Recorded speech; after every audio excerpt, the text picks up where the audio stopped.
जय हिंद साथियों। जैसा कि आप लोगों का रिक्वेस्ट आ रहा था कि सर आप फार्मेकोलॉजी के वीडियो यूट्यूब पर अपलोड करें, तो आज फाइनली मैं सोचा कि बच्चों के रिक्वेस्ट को रिस्पॉन्द किया जाए और हमने आज से स्टार्ट किया है फार्मेकोलॉजी का वीडियो डालना। और इसी चैनल पर मैं एक फार्मेकोलॉजी की पूरी सीरीज़ चलाऊँगा, जिसमें बहुत ज़्यादा से ज़्यादा 15 मिनट या 20 मिनट का वीडियो होगा। और इस प्रकार से हम लोग अपने डी फार्मा सेकेंड ईयर का जो सिलेबस है हमारा फार्मेकोलॉजी का, वो कंप्लीट करेंगे। तो साथियों, देखते हैं आज का टॉपिक क्या है। आज हमारा जो टॉपिक है वो है डिफिनीशन और स्कोप ऑफ फार्मेकोलॉजी। तो साथियों, ये देख रहे हैं आप लोग कि ये जो टर्म फार्मेकोलॉजी है, इसको समझने के लिए सबसे पहले हमें इस शब्द को ही तोड़ लेना चाहिए दो भागों में, क्योंकि ये जो वर्ड फार्मेकोलॉजी है ये दो ग्रीक वर्ड से मिलकर के बना है, जैसा कि आप लोगों को दिख रहा होगा। पहला वर्ड हमारा क्या है? फार्मेकॉन। फार्मेकॉन जिसका मतलब होता है डर्ग। तो फार्मेकॉन मीन्स डर्ग, यानी कि फार्मेकोलॉजी जो है दो वर्ड से मिलकर बनी है, जिसका पहला वर्ड है हमारा फार्मेकॉन, जिसका मतलब होता है डर्ग। एंड सेकंड वर्ड जो है वो क्या है? लॉगस। लॉगस मीन्स होता है साथियों स्टडी करना या टू स्टडी, यानी टू यहाँ लिख दें, यहाँ लिखा नहीं, टू स्टडी यानी अध्ययन करना। तो साथियों, इस प्रकार क्या कह सकते हैं कि जो फार्मेकोलॉजी है वो स्टडी करना है ड्रग यानी दवाओं के बारे में। यानी फार्मेकोलॉजी वह ब्रांच है साइंस की जो कि डील्स करती है स्टडी ऑफ ड्रग। ठीक, तो हम लोग डिफिनीशन देख लेते हैं साथियों कि डिफिनीशन क्या होगा। तो देखिए, डिफिनीशन जो है वो लिखा है साथियों कि definition the pharmacology is the branch of science which deals with the study of drug.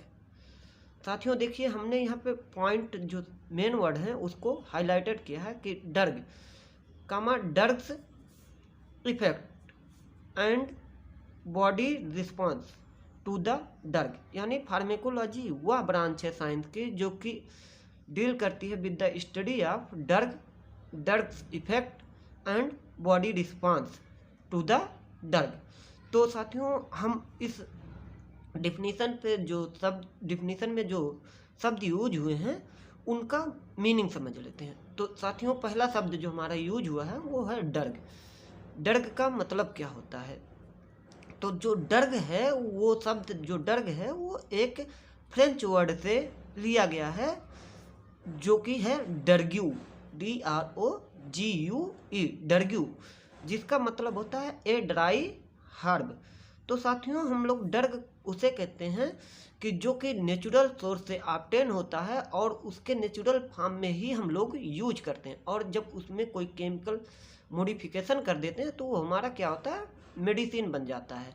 तो आपको ये हमेशा याद रखना चाहिए कि ड्रग और मेडिसिन अलग अलग टर्मिनोलॉजी है। मतलब ड्रग जो है नेचुरल फॉर्म होता है किसी मेडिसिन का, और मेडिसिन जो होता है वो सिंथेटिक फॉर्म होता है किसी ड्रग का। तो साथियों देख लेते हैं क्या कहते हैं।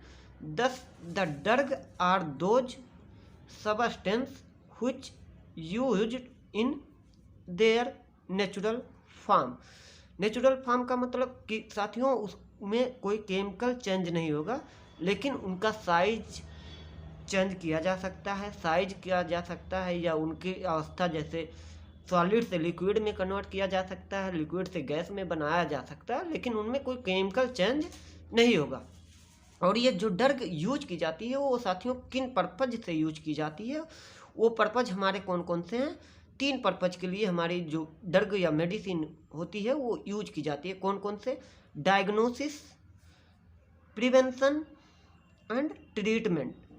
डायग्नोसिस साथियों, जैसे कि आप लोगों ने देखा होगा कि जब हम लोग अपने इंटेस्टाइन का एक्सरे करवाते हैं तो जो एक्सरे करने वाले डॉक्टर्स होते हैं वो क्या करते हैं, हमें बिस्मथ सल्फेट का सलूशन पिला देते हैं थोड़ा सा। उसके बाद जब एक्सरे करते हैं तो क्या होता है, वो एक्सरे हमारे इंटेस्टाइन का बहुत ही क्लियर आता है और साफ तरीके से हमारे इंटेस्टाइन का दिखाई देती है। और साथियों दूसरा है प्रिवेंशन। तो आप लोग जानते ही होंगे जितनी भी वैक्सीन आती हैं साथियों, वो हमारे डिजीज़ को क्योर करने के लिए नहीं, बल्कि हमारे डिजीज होने से पहले दी जाती हैं और वो प्रिवेंट करती हैं हमारे डिजीज़ को होने को। और साथियों तीसरा टर्म है ट्रीटमेंट। तो ट्रीटमेंट तो आप लोग जान रहे हैं, ये ट्रीटमेंट कब होता है, जब हमें डिजीज हो जाती है उसके बाद जो मेडिसिन दी जाती है वो ट्रीटमेंट की कैटेगरी में आती है। तो अब देखिए साथियों, हमारे डिफिनीशन में जो है सेकंड वर्ड है ड्रग्स इफेक्ट। तो हम लोग ड्रग्स इफेक्ट के बारे में देख लेते हैं। तो साथियों ड्रग्स इफेक्ट क्या होता है कि ड्रग्स इफेक्ट का मतलब होता है कि जब हमने दवा ली तो वो दवा हमारे बॉडी पे क्या इफेक्ट डाल रही है। जैसे मान लो कि हमें फीवर है तो हमने पैरासीटामॉल का टेबलेट लिया, तो साथियों यदि पैरासीटामॉल का टेबलेट क्या कर सकता है हमारे बॉडी में जब हम लेते हैं तो वो दो तरह का इफेक्ट शो कर सकता है साथियों। कौन कौन से? डिजायरेबल इफेक्ट और अनडिजायरेबल इफेक्ट। डिजायरेबल इफेक्ट मतलब होता है कि पैरासीटामॉल का टेबलेट हमने लिया तो वो हो सकता है कि वो टेबलेट जो है हमारे फीवर को रिड्यूज कर दे यानी कम कर दे। और अनडिजायरेबल इफेक्ट जो होते हैं वो साथियों की हेडेक हो सकता है, हमारा थोड़ी बहुत एलर्जी हो सकती है या और हो सकता है। तो देख लेते हैं क्या ड्रग्स इफेक्ट क्या होता है। The drug or medicine produces mainly two type of effect on our body. Effect on our body कौन कौन से होते हैं? पहला जो है डिजायरेबल इफेक्ट। अब डिजायरेबल इफेक्ट में क्या क्या होता है, क्यों हम मेडिसिन लेते हैं, तो हम लोग जैसा कि आगे हमने एक्सप्लेन किया है कि हम लोग मेडिसिन आखिरकार लेते क्यों हैं। तो हम लोग 3 पर्पज के लिए मेडिसिन लेते हैं या ड्रग लेते हैं। कौन कौन से पर्पज जो है हमारे? डायग्नोसिस, या तो हम मेडिसिन लेते हैं डायग्नोसिस यानी जांच के लिए कि हमारा जो इंटेस्टाइन का एक्सरे होता है जैसा कि हमने एक्सप्लेन किया है वीडियो में।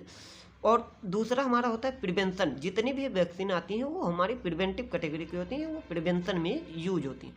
और तीसरा साथियों क्या है? ट्रीटमेंट। तो जान ही रहे हैं, जैसे पैरासीटामॉल का एग्जांपल हमने दिया, तो ट्रीटमेंट में वो हमारे फीवर को क्या करेगा? रिड्यूज करेगा। और साथियों दूसरा जो इफेक्ट है वो अनडिजायरेबल इफेक्ट होता है। तो अनडिजायरेबल इफेक्ट जो होते हैं वो 3 प्रकार के होते हैं। कौन कौन से? साइड इफेक्ट, एडवर्स इफेक्ट और टॉक्सिक इफेक्ट। साइड इफेक्ट क्या होता है साथियों? ये पहले से डिटरमाइन होता है, दवा लेने से पहले ही हमें पता होता है कि इसके ये साइड इफेक्ट आएंगे। एडवर्स इफेक्ट साइड इफेक्ट से थोड़ा हैवी होता है, ये पता नहीं होता। और टॉक्सिक इफेक्ट तो आप लोग जान ही रहते हैं, ये हमारे पेशेंट के लिए घातक भी हो सकता है। तो साथियों हमारा जो तीसरा वर्ड है हमारे डिफिनीशन में यूज हुआ वो है हमारा बॉडी रिस्पॉन्स। तो हम लोग बॉडी रिस्पॉन्स देख लेते हैं। बॉडी रिस्पॉन्स का मतलब होता है कि जब हम दवा लेते हैं तो हमारी बॉडी जो है उस दवा के प्रति क्या रिस्पॉन्स करती है, कैसे हमारी बॉडी उस दवा को एक्सेप्ट करती है। तो जो हमारी बॉडी है वो दवा के साथ 4 प्रक्रियाएं शो करती है। पहला एब्जॉर्प्शन, दूसरा डिस्ट्रीब्यूशन, तीसरा मेटाबॉलिज्म एंड चौथा एक्सक्रीशन। तो साथियों इन सब टर्मिनोलॉजी को मैं आगे के वीडियो में डिस्कस करूंगा। तो आज आप लोग ये देख लें कि क्या है कि बॉडी रिस्पॉन्स का मतलब होता है कि बॉडी क्या करती है हमारे दवा को जब हम लोग दवा लेते हैं। तो साथियों अब हम आगे देखते हैं। तो साथियों अब वो तो एक डिफिनीशन हो गया। अगर हम देखें तो फार्मेकोलॉजी को हम दूसरे डिफिनीशन में डिफाइन कर सकते हैं। मेनली जो फार्मेकोलॉजी होती है वो 2 ब्रांचों से मिलकर के बनी होती है। एक होता है फार्मेकोडायनेमिक और दूसरा होता है फार्मेकोकाइनेटिक। तो साथियों हम लोग फार्मेकोलॉजी को इस तरह से भी डिफाइन कर सकते हैं कि pharmacology is the branch of science which deals with the study of pharmacodynamic and pharmacokinetic profile of drug। तो अब हम लोग देख लेते हैं फार्मेकोडायनेमिक क्या होता है साथियों। तो जो फार्मेकोडायनेमिक है साथियों वो 2 ग्रीक वर्ड से मिलकर के बना है। फार्मेकॉन मीन्स ड्रग होता है, आप लोग जैसा कि देख ही चुके हैं, और डायनेमस मीन्स होता है पावर। तो पावर जो होती है ड्रग की क्या होती है, मतलब पावर मतलब कि जब हम दवा लेते हैं तो वो दवा हमारे बॉडी पे क्या इफेक्ट डालती है, तो इसे हम फार्मेकोडायनेमिक के अंतर्गत स्टडी करते हैं साथियों। तो देखिए क्या लिखा है, what the drug does to the body, यानी जो दवा हम ले रहे हैं वो हमारे बॉडी के साथ क्या करती है। या फिर इसी को हम लोग लिख सकते हैं what does drug do to the body, यानी जब हम दवा लेते हैं तो दवा हमारी बॉडी पर क्या इफेक्ट डालती है। अब साथियों दूसरा टर्मिनोलॉजी जो हमारा है वो फार्मेकोकाइनेटिक है। तो हमने क्या बताया, फार्मेकोकाइनेटिक भी साथियों ग्रीक वर्ड से मिल करके बना है। फार्मेकॉन मीन्स होता है ड्रग, ये जैसा कि आप बार बार देख चुके हैं तो ये तो आपको याद हो गया होगा। और काइनेसिस जो है, काइनेसिस का मतलब होता है मूवमेंट, यानी जब हम दवा लेते हैं तो हमारी बॉडी किस प्रकार से उस दवा को मूव कराती है अपने अंदर, तो उसका अध्ययन कहलाता है फार्मेकोकाइनेटिक। यानी साथियों की देखते हैं कि what does body to the drug, यानी जब हम दवा लेते हैं तो हमारी बॉडी जो है उस ड्रग के साथ क्या करती है। तो इस स्टडी को हम लोग क्या कहते हैं, फार्मेकोकाइनेटिक। तो साथियों एक पॉइंट और देख लेते हैं, ओसवाल्ड स्किम्डबर्ग जो है, ओसवाल्ड स्किम्डबर्ग जो है वो हमारे पिता कहलाते हैं फार्मेकोलॉजी के, यानी इन्हीं को हम लोग फार्मेकोलॉजी के फादर जो हैं वो ओसवाल्ड स्किम्डबर्ग हैं। तो साथियों अब हम लोग देख लेते हैं फाइनली हमारा स्कोप क्या है फार्मेकोलॉजी का। तो साथियों जैसा कि आप लोगों को पता है कि हम लोग अगर फार्मेसी के स्टूडेंट हैं तो हम लोगों को पता है कि फार्मेकोलॉजी ही हम लोगों के लिए सबसे इम्पॉर्टेंट सब्जेक्ट है, और इसका स्कोप लगभग फार्मेसी के हर एक डिपार्टमेंट में यूज होता है फार्मेकोलॉजी। तो हम लोग देख लेते हैं कि क्या है, the scope of pharmacology is very broad, यानी जो स्कोप है फार्मेकोलॉजी की वो बहुत ही विस्तृत है। क्या होता है कि द फार्मेकोलॉजी इज यूज्ड, प्रयोग की जाती है, into the following branch of science.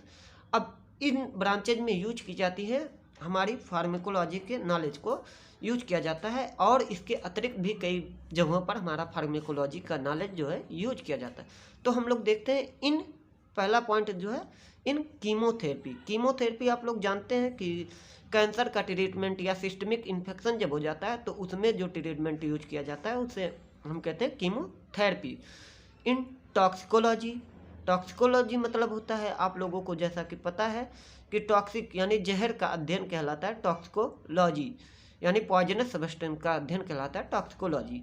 इन फार्मेकोथेरेप्यूटिक्स हमारा जो डी फार्मा है उस सेकंड ईयर का एक स्पेशल सब्जेक्ट भी है, तो उसमें हम लोग पढ़ेंगे। फार्मेकोथेरेप्यूटिक्स का वैसे मतलब होता है कि किसी डिजीज को ड्रग दे करके ठीक करना ही हमारा फार्मेकोथेरेप्यूटिक्स कहलाता है। इन क्लिनिकल फार्मेकोलॉजी, जैसा कि यहाँ पे थोड़ा फार्मेकोलॉजी की स्पेलिंग सही कर लेते हैं, फार्मेकोलॉजी, ठीक। तो ये क्लिनिकल फार्मेकोलॉजी मतलब जो कि हॉस्पिटल में जो फार्मेकोलॉजी यूज होती है वो हमारी क्लिनिकल फार्मेकोलॉजी कहलाती है। अब साथियों एक इम्पॉर्टेंट टर्म है for treatment of iatrogenic disease. अब साथियों यहाँ पे ये इट्रोजेनिक डिजीज जो है इसको हम लोग डिस्कस करते हैं, ये क्या होता है।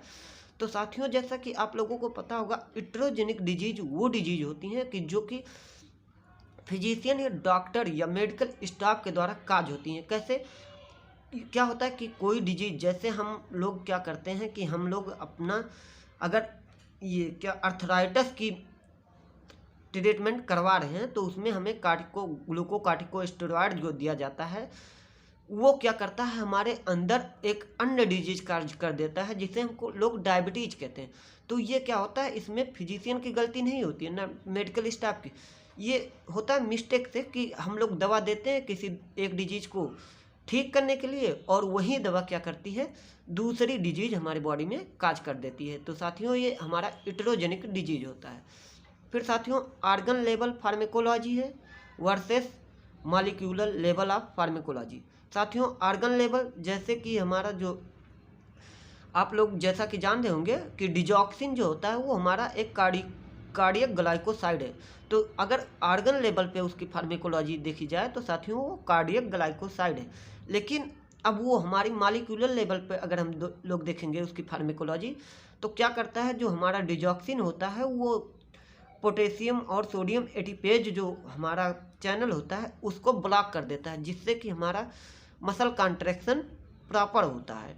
तो साथियों अब देखते हैं हमारा सातवां पॉइंट क्या है, used in determination of therapeutic index. तो साथियों यहाँ थेरेप्यूटिक इंडेक्स जो है ये भी बहुत इंपॉर्टेंट टर्म है।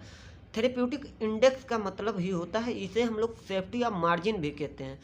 ये क्या होता है, थेरेप्यूटिक्स इंडेक्स जो होता है ये होता है LD50 अपॉन ED50। इस टर्म को साथियों मैं आगे के वीडियो में डिस्कस करूँगा। तो आज हम लोग समझ लेते हैं कि जो थेरेप्यूटिक इंडेक्स होता है वो इक्वल होता है LD 50, लीथल डोज 50% और थेरेप्यूटिक डोज 50% का रेशियो होता है। अब जो हमारा 8वां पॉइंट है used in gene based therapy. तो जो हमारा फार्मेकोलॉजी है वो यूज किया जाता है जीन बेस्ड थेरेपी में, यानी जेनेटिक चेंजेज में। जो हम लोग जेनेटिक चेंज करते हैं किसी डिजीज में, क्या होता है जो जेनेटिक डिजीजेज होती हैं उसमें हम लोग क्या करते हैं, जीन के लेवल पे हम लोग मेडिसिन वगैरह देते हैं, तो वो जेनेटिक थेरेपी कहलाता है। तो साथियों, जैसा कि आप लोग देख रहे हैं कि हमारे हिसाब से आप लोगों को तो ये वीडियो अच्छा लग गया होगा और समझ में भी आया होगा। अगर कोई टर्म आपको इसमें समझ में ना आया हो तो कमेंट करके हमको ज़रूर बताएं साथियों, और मैं आगे आने वाले वीडियो में उन कमियों को दूर करने की कोशिश करूंगा। तो जय हिंद साथियों, आगे मिलते हैं नेक्स्ट वीडियो में। जय हिंद।